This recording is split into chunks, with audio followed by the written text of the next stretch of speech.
السلام عليكم. فاكرين لما اتكلمنا عن فلسفة الليمبي وأصول الجدعنة وشهامة الأقوياء؟ أهو بطل حكاية النهاردة خد موضوع فلسفة الليمبي ده على أعصابه ونفذه بحذافيره. وأنا جنة عادل ودي سحلة نص الليل. بتبدأ شهرزاد تحكي لشهريار إن بلغني أيها الملك السعيد ذو الرأي الرشيد بمصر في عهد ملك اسمه شمس الدولة عاش 3 إخوات، أبوهم كان تاجر ميسور الحال، وبعد عمر طويل مات بعد ما وزع أملاكه بالتساوي على ولاده ال3 ومراته، كل واحد ربع. وواحد نجح واتنين فشلوا ورموه في البحر وتحولوا كلاب، صح؟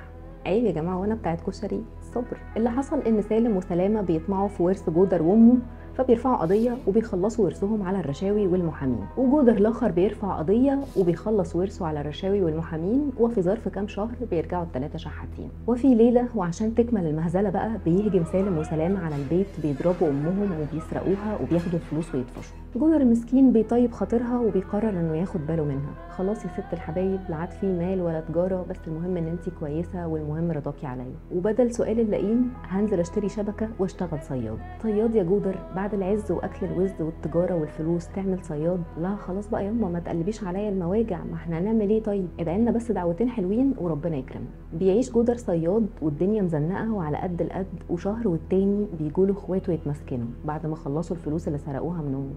ومعلش، والمسامح كريم، والدم عمره ما يبقى ميه، واحنا ربنا انتقم مننا على اللي عملناه معاك. فجودر طبعا قلبه بيرق لحالهم، اتفضلوا يا جماعه بيتكم ومطرحكم، ما احنا لازم ناخد نفس القفا 20 مره عشان نستوعب. واللي زاد وغطى ان بيجي عليه اسبوع قحط، كل يوم ينزل يرمي الشبكه تطلع فاضي، يغير المكان برضه فاضي، مفيش سمك ومفيش فلوس، لدرجه انه صعب على الخباز وبقى يديله العيش حاف من غير ما يحاسبه عليه، شكك يعني، ولما ربنا يفرجها بقى حاسبني. وبقى جودر ياخد العيش حاف وياكله هو وامه والبغلين اللي في البيت، لحد ما في يوم بيقرر يروح يصطاد في بحيره قارون. ولسه بيرمي الشبكه شاف من بعيد شيخ مغربي شكله لارج راكب بغله شكلها لارج برضه، وعليها خرج مزركش، يعني كيس قماش كده ملون ومدندش. ودي تبدو تفصيله تافهه، بس هي مش تافهه خالص، هنرجع لها تاني قدام. المهم نزل الشيخ من على البغله وقرب من جودر. سلام عليكم يا جودر يا ابن عمر. وعليكم السلام يا عم، انت عرفت اسمي منين؟ قال له يا جودر انا اعرف عنك حاجات ومحتاجات وجاي هنا علشان النهارده معادي معاك. وجودر ابتدى يتوتر، انت ايه يا عم، انت مخابرات ولا ايه؟ الشيخ قال له بص يا جودر، انا عايز منك خدمه محدش غيرك هيعرف يعملها لي. الخرج اللي على البغله ده فيه شريط حرير، عايزك تجيبه وتكتفني بيه وترميني في البحيره وتقف تستنى. لو لقيت ايدي هي اللي طلعت ترمي شبكتك وتصطادني، ولما اطلع هديلك كل اللي نفسك فيه. اما بقى لو رجلي هي اللي طلعت فتعرف ان انا غرقت. تاخد البغله دي والخرج اللي عليها وتروح السوق تسال عن تاجر اسمه شميعه، تسلمه البغله والخرج يسلمك 100 دينار وتكتم السر وسكمن بكمن. وبعد زن جودر بيسمع الكلام، بيربط الشيخ وبيرميه في البحيره وبيقف يستناه، وشويه وبؤبؤ بقليل رجله بتبان، فبيعرف جودر ان الشيخ غرق. وبياخد البغله والخرج ويروح علشان ينفذ وصيته. وبيسال في السوق لحد ما يوصل لدكان تاجر يهودي اسمه شميعه. اول ما بيشوفه جايب البغله من بعيد بيقول هو مات، ادي اخره الطمع.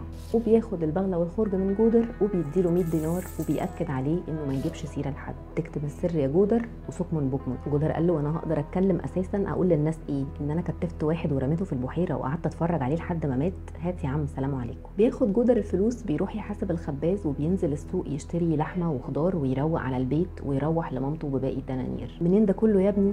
الرزق وجاي لنا ياما وما تنبريش فيها، حضر لنا لقمه ناكلها. وتاني يوم بينزل جودر بحيره قارون علشان يصطاد برضه، ولسه بيرمي شبكته واذ بشيخ مغربي تاني راكب نفس البغله المدندشه ومعاه نفس الخرج المزركش. وسلام عليكم يا جودر، وعايزك تكتفني وترميني في البحيره. جودر قال ده انتوا شكلكم بقى هربانين من العباسيه ومريحين بعد العمليه، يا عم انتوا مجانين ولا ايه؟ ما تسيبوني في حالي. من هنا لهنا الشيخ المغربي اقنعه، وهلا بلا هوب راح مكتفه ورميه في البحيره، ومفيش شويه وبؤبؤ بقليل رجله بانت. راح جودر زي المره اللي فاتت اخد البغله والخرج وطلع بيهم على السوق واداهم لشميعه اليهودي وخد ال 100 دينار وعلى البيت عدل. مامته اول ما شافته الفلوس ابتدت تجري في ايده ابتدت تقلق. جودر هو في انت اشتغلت ديلر؟ فجودر حكى لها الحكايه من اولها لاخرها وقال لها ما تقلقيش ياما، انا كده تكنيكلي ما قتلتش حد، ده بناء على رغبتهم يعني، وواضح ان هم مبسوطين. تالت يوم طبق الاصل العلقه اللي فاتت، جودر واقف يصطاد لسه بيرمي الشبكه، شاف شيخ مغربي راكب على نفس البغله المدندشه ومعاه نفس الخرج المزركش. وسلام عليكم يا جودر، بقول لك انت لسه هترغي؟ هات الرباط من الخرج ويلا علشان ارميك ما تعطلناش. وهلا بلا هوب راح مكتف الراجل رميه في البحيره، وشويه ولا ايده طلعت.